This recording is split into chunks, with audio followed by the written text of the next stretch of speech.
we are talking about communication and behavior indicators that you would find, hopefully, or hopefully not, in your teenager, and things to talk about your teenager about, so that if they see it in their friends, they can hopefully bring it to you or another adult they trust. Hopefully they don't have to take it to too many adults. Hopefully the first one they talk to will act upon the information. But please tell your teen to not stop bringing it up until somebody does something about it. And on that note, we're going to talk about having empathy with individuals that commit crimes. Yes? Yes. Okay. And it ties in because it's still, communication is still a big part of that. Right. Only now is a good time to also introduce observation. Yes. Where, because we've all of our children have grown up in the video age and they're playing video games, and so if your child is just going to the room, closing the door, playing a video game, and you have no idea what they're playing, you have no idea who they're playing it with online, what they're doing, you need to find out. Right, you need to be observing what they're doing, who they're playing it with, so that you can understand what they're doing, and you can also pick up their attitude when they're playing with the game. Right. If they're playing with the game and it's a war game or a game Which that it deals seems with to be a using lot weapons, these days, yeah. right? Things like that, and they're playing it. That's the way it's designed to be played.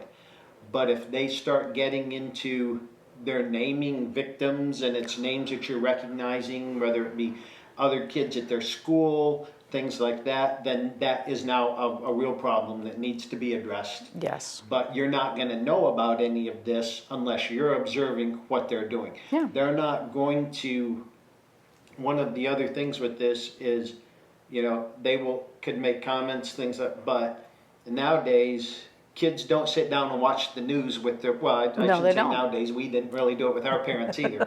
You don't sit down and watch the news with your parents, right, to have these comments. So if they're not going to come to what you're doing, it's important that you as a parent go to their environment, to what they're doing, so that you keep that communication open, understand what they're doing, understand how the game should be played, and when they are taking it too far, things like that. And it takes that observation, it takes that understanding for you to be able to pick that up, so that you can address these when necessary if they start showing any of those kind of signs. Yeah, and I think, truthfully, if a teenager looks at their parent and goes, what I do is none of your business, they're wrong.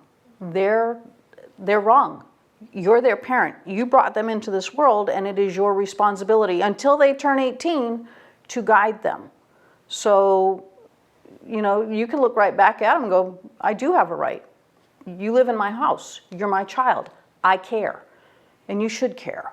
Well, and I think too, even a child that does say that, that is a sign in itself right there. That if they don't want you involved in that, they're not willing to talk to you and put you in their life, then that's should make it even more reason to question, okay, why not? Why do you not? Yeah, what are you trying to hide? Right. And that in itself is another sign that you should be looking out for. Right. So. If you have any questions, you can go to www.ronksecurity.solutions.com, to our website, and ask it, or you can ask us via email at info@ronksecurity.solutions.com.